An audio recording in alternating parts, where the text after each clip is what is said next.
ஜெய் ஸ்ரீ மாத்ரே நமக. ஜெய் குருதத், ஜெய் குரு பரசுராம். நமஸ்காரம். நான் கரூர்லேருந்து வல்சலா பணிக்கர், பிரசன்ன ஜோதிடர். இன்னைக்கு நம்ம ரிஷப ராசிக்கு மாசி மாத பலன்கள் பார்க்க போகிறோம். இந்த மாசி மாதம் வந்து எப்போ பிறக்குது அப்படின்னா 12/2/2025 புதன்கிழமை மக நட்சத்திரத்தில் பிறக்குது. புதன்கிழமை வந்து இரவு 9:59 தாங்க இந்த மாசி மாதம் பிறக்குது. இது வந்து என்னென்னா மாசி மாதம் பொறுத்த வரைக்கும் உங்களை ரிஷப ராசிக்கு வந்து ரொம்ப அற்புதமாக இருக்குது. இவ்வளோ நாளாக உங்களுடைய ராசியில் குரு வந்து வக்ரமாக இருந்தார். இந்த மாதம் அந்த வக்ர நிவர்த்தி ஆயிட்டாரு. அது ஒரு நல்ல அமைப்பு. நிறைய மாற்றங்கள் வந்து இந்த மாதத்துலேருந்து தான் உங்களுக்கு நிகழப்போகுது. இவ்வளோ நாளாக நிறைய பிரச்சனைகள்லாம் இருந்திருக்கும். அது எல்லாமே ரொம்ப சூப்பராக இருக்க போகுது. ஏன்னா 10ஆம் இடத்துல சூரியன் வந்து திக்பலம் ஆகிறாரு. 10ஆம் இடத்துல ஆல்ரெடி உங்களுக்கு சனி இருக்காரு. இப்போ சூரியனும் வந்து திக்பலம் அடைய போகிறாரு. ஒரு நல்ல ராஜயோகம் அப்படின்னா இந்த மாதம் உங்களுக்கு நல்ல அமைப்புகள் இருக்குது. அது மட்டும் இல்லாமல் சுக்கிரனும் உங்களுடைய ராசி அதிபதி சுக்கிரனும் வந்து உச்சத்தில் இருக்காரு. ஸோ அதனால அதுவும் உச்சம் அப்படிங்கிறது என்னன்னா 11ஆம் இடத்துல இருக்காரு. அப்போனா பார்த்துக்கோங்க, ரிஷப ராசிக்காரங்களுக்கு இந்த மாசி மாதம் வந்து நல்ல அருமையான பலன்கள். அதாவது ஒரு பெரும் பணம் அப்படிங்கிறது வந்து இந்த மாதம் நீங்கள் இவ்வளோ நாளாக வந்து எதிர்பார்த்துட்டு இருந்திருப்பீங்க. ஒரு பெரிய அமௌண்ட் நமக்கு வருமா அப்படின்னு எதிர்பார்த்துட்டு இருப்பீங்க. அவங்களுக்கெல்லாம் இந்த மாதம் வந்து நல்ல அமைப்பு. ஏன்னா சுக்கிரன் வந்து உங்களுடைய ராசி அதிபதியே வந்து 11ஆம் இடத்துல ராகுவோடு சேர்ந்துருக்காரு. ஒரு பெரிய நீங்கள் இவ்வளோ நாளாக போட்ட எஃபர்ட்டுக்கு ஒரு பெரிய அமௌண்ட் அப்படிங்கிறது வந்து உங்களுக்கு கண்டிப்பாக வரப்போகுது. ஏன்னா சுக்கிரன் வந்து உச்சம் பெற்றுட்டா ராசிக்கு கண்டிப்பாக நல்லதை செய்வார். அது மட்டும் இல்லாமல் சூரியனும் திக்பலம் இருக்காரு.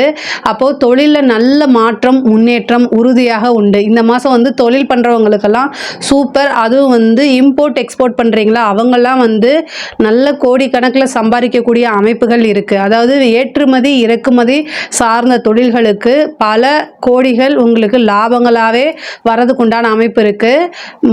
உத்தியோகத்தில் இருக்கவங்களுக்கு வந்து ரொம்ப ரொம்ப கவனமாக இருக்கணும். 6 ராகுவோட போய் சேர்றாரு. 6 உங்களுக்கு சுக்கிரன் தான். ஆனால் ராகுவோட போய் சேரும்போது மாயை அப்படிங்கிற ஒரு விஷயத்துக்கு ஆளாகாதீங்க. என்னன்னா அதாவது சனியும் அந்த இடத்துல வரப்போறாரு. ஆனால் இப்போ இருந்து நீங்கள் அலாட்டாக ஆறுமுகம் அப்படின்னு மனசில் நீங்கள் நினச்சிக்கணும். வேற வழி கிடையாது. ஏன் அப்படின்னா அரசாங்க உத்தியோகத்தில் இருக்கிறவங்களும் ரொம்ப கவனமாக இருக்கணும். செக்கு ஹேண்டில் பண்ணுறது, கேஷை ஹேண்டில் பண்ணுறது, இவங்க எல்லாமே வந்து ரொம்ப கவனமாக இருக்கணும்.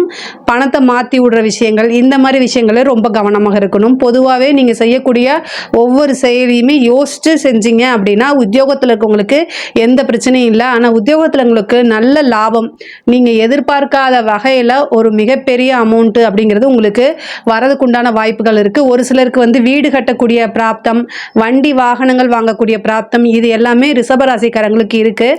4ஆம் இடத்தை சூரியன் பார்க்குறாரு. சூரியன் வந்து உங்களுக்கு 4ஆம் அதிபதி.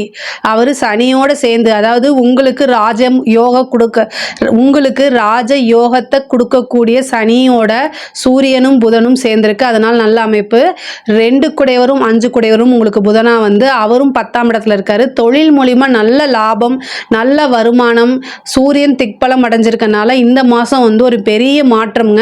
நல்ல வருமானம் லாபம் எல்லாமே ஈட்டக்கூடிய அமைப்புகள் இருக்குது. படிக்கக்கூடிய குழந்தைகள் வந்து படிப்பில் ரொம்ப ஆர்வமாக இருக்கணும். இல்லை அப்படின்னா கண்டிப்பாக நீங்கள் நினச்ச மார்க்கை வாங்க முடியாது. புதன் கல்விக்காரகன் வந்து சனியோட போய் சேர்ந்து மந்தப்படுத்திடுவார். படித்தது எதுவுமே ஞாபகத்தில் இருக்காது. படிப்பை பொறுத்த வரைக்கும் கவனமாக இல்லை அப்படின்னா கண்டிப்பாக நீங்கள் நினச்ச விஷயங்கள், அதாவது ஃபெயில் ஆகிறதுக்கு வாய்ப்புகள் இருக்குது. அதனால் கவனமாக இருங்க.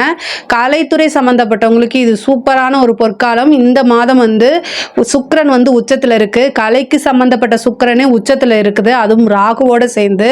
அதனால் வந்து நீங்கள் இந்த மாதத்தில் பண்ணக்கூடிய ஒரு எஃபர்ட்டு உங்களுடைய வாழ்க்கையில் மறக்க முடியாத ஒரு ஆப்பர்ச்சுனிட்டி, ஒரு வாய்ப்பை வந்து உங்களுக்கு கொண்டாந்து கொடுத்துரும். அதனால் ஒரு சின்ன விஷயங்களாக இருந்தாலும் சரி நல்ல எஃபர்ட் போட்டு செய்யுங்க. ஒரு வீடியோலாம் நீங்கள் பண்ணுறீங்க அப்படின்னா அதெல்லாம் வைரல் ஆகிறதுக்கு வாய்ப்பு இருக்குது. மிகப்பெரிய லெவலில் பிரம்மாண்டப்படுத்துறதுக்கு உண்டான வாய்ப்பு இருக்குது. பிரபலியம் அப்படிங்கக்கூடியது வந்து இந்த மாதம் தான் உங்களுக்கு கிடைக்குது. அப்போது நீங்கள் வந்து ஒரு பிரபலியமாக மாறணும் அப்படின்னா இந்த சுக்கிரன் உச்சம் அப்படிங்கக்கூடிய இந்த காலகட்டத்தில் அதை நீங்கள் செஞ்சுருங்க. அரசாங்கத்துறையில் அல்லது அரசியலில் ஈடுபடுறவங்கலாம் வந்து ரொம்ப ரொம்ப நல்ல வளர்ச்சி ஆகக்கூடிய காலகட்டமாக தான் இந்த மாதம் இருக்குது. அரசியலில் இருக்கவங்களுக்குலாம் வந்து பார்த்திங்கன்னா பொதுமக்களுடைய ஆதரவுகள் நிறைய கிடைக்கும். அதே மாதிரி நீங்கள் செய்யக்கூடிய நல்ல விஷயங்கள் எல்லாமே போய் பெரிய லெவலில் ரீச் ஆகும். உங்கள் மேலே இருந்த பிரச்சனைகள், அதே மாதிரி கெட்ட பெயர்கள், அவப்பெயர்கள் எல்லாமே இந்த மாதம் வந்து விலகிரும். குரு அஷ்டமாதிபதி 11 கூடியவர் இது. அதனால் வந்து ஏதாவது ஒரு திடீர்னு ஒரு ராஜயோகம் கிடைக்கிறது, புதையல், லாட்ரி இந்த மாதிரி யோகம் கிடைக்கிறது, இதுக்கெல்லாமே வந்து வாய்ப்பு இருக்குது. குரு வந்து வக்ர நிவர்த்தியானது உங்களுக்கு வந்து அதாவது பெரிய மன நெருடல்ல இருந்து நீங்கள் வெளியில் வர மாதிரி தான். அதே மாதிரி 2ஆம் இடத்துக்கு வந்து பார்த்திங்கன்னா புதன் வந்து என்னென்னா 27ஆம் தேதிக்கு மேலே நீச்சமாக போகிறாரு 11ஆம் இடத்துல. அதனால் செலவுகளை வந்து குறைச்சி வருமானத்தை பெருக்கிறதுக்கு என்ன வழிகளோ அதை பாருங்கள். புதன் நீச்சமாகும் போது உங்களுக்கு கடன் சம்மந்தப்பட்ட பிரச்சனைகளோ அல்லது வந்து செலவு விரயம் ஆகிறதுக்கு உண்டான வாய்ப்புகள் இருக்குது. ஆனாலும் புதன் வந்து உங்களுக்கு நீச்சபங்க ராஜயோகம் தான். நீங்கள் எப்பவும் போடக்கூடிய கடினமான உழைப்பை போடுங்க, கண்டிப்பாக வந்து உங்களுக்கு இந்த மாதம் வந்து நல்ல முன்னேற்றம். ஏன்னா வந்து நல்ல ராஜயோகம் பெறக்கூடிய அமைப்புகள் தான் கிரகங்கள். ராஜயோகம் வந்து ஏன்னா நல்ல ராஜயோகம் பெறக்கூடிய அமைப்புகள் தான் இந்த மாதம் உங்களுக்கு இருக்குது. 5ல் இருக்கக்கூடிய கேது வந்து புத்திர பாக்கியத்தை கொடுக்கறதுக்கு உண்டான வாய்ப்பு இருக்குது. 7ஆம் இடத்துக்கு அதாவது உங்களுடைய ராசிக்கு வந்து பார்த்திங்கன்னா 7ஆம் இடத்துக்கு வந்து குருவோடைய அனுகிரகம் இருக்கனால திருமணம் சம்மந்தப்பட்ட இதெல்லாம் வந்து இந்த மாதம் உங்களுக்கு நிகழ்கிறதுக்கு உண்டான வாய்ப்புகள் இருக்குது. ஒரு சிலர் வந்து வெளிநாடு வெளியூர் போகிறதுக்கு உண்டான வாய்ப்புகள் இருக்குது. பெண்களை பொறுத்த வரைக்கும் ஆடை ஆபரண சேர்க்கை இந்த மாதம் உறுதியாக உண்டு. அதே மாதிரி கோர்ட்டு கேஸு பிரச்சனைகள் இருக்குது அப்படின்னா அது எல்லாமே சால்வ் ஆகிறதுக்கு, ஏன்னா 6 வந்து உச்சம் பெறறதுனால சால்வ் ஆகிறதுக்கு உண்டான வாய்ப்புகள் இருக்குது. மேக்சிமம் வந்து பார்த்திங்கன்னா ராசி அதிபதியே 6ஆம் அதிபதியே வரதுனால, அது இல்லாமல் மிருகசீஷ நட்சத்திரமும் இந்த மிருகசீஷ நட்சத்திரக்காரர்கள் ரிஷபராசியில் மிருகசீஷ நட்சத்திரக்காரர்கள் இருந்தீங்க அப்படின்னா கோர்ட்டு கேஸுன்னு போகும்போது உங்களுக்கு தீர்ப்பு வர்றதுக்கு ரொம்ப டிலே ஆகிறதுக்கு வாய்ப்புகள் இருந்தால் நீங்கள் போய் பேசி சமரசம் பண்ணுறதுல தான் உங்களுக்கு எப்போவுமே வெற்றியும் ஆதாயமுமே இருக்குது. அது இந்த மாதம் நிகழ்கிறதுக்கு உண்டான வாய்ப்புகள் இருக்குது. இடம் சம்மந்தப்பட்ட வில்லங்கங்கள்லாம் நீங்கிரும். உங்களுடைய ஹெல்த் சம்மந்தப்பட்ட விஷயங்களை ரொம்ப கான்சியஸாக இருங்க. ஏன்னா சூரியன் சனியும் சேர்ந்திருக்கு. எலும்பு சம்பந்தப்பட்டது, கால் வலி, முட்டுக்கு முட்டு வலிக்கிறது, நரம்பு சம்பந்தப்பட்ட பிரச்சனைகள்லாம் இந்த மாதம் வரதுக்கு வாய்ப்பு இருக்குது. அதனால் ரொம்ப ரொம்ப கவனமாக இருங்க. ரிஷப ராசியை பொறுத்த வரைக்கும் பொருளாதார வளர்ச்சி, நல்ல வருமானம், நல்ல லாபம் எல்லாமே இந்த மாதம் இருக்குது. இதில் ஏதாவது சந்தேகங்கள் இருக்குது அப்படின்னா கமெண்ட்ஸில் கேளுங்க, நான் கண்டிப்பாக ஆன்சர் பண்ணுறேன். நம்மளுடைய சேனலை லைக் பண்ணுங்கள், ஷேர் பண்ணுங்கள், சப்ஸ்கிரைப் பண்ணுங்கள். நன்றி, வணக்கம்.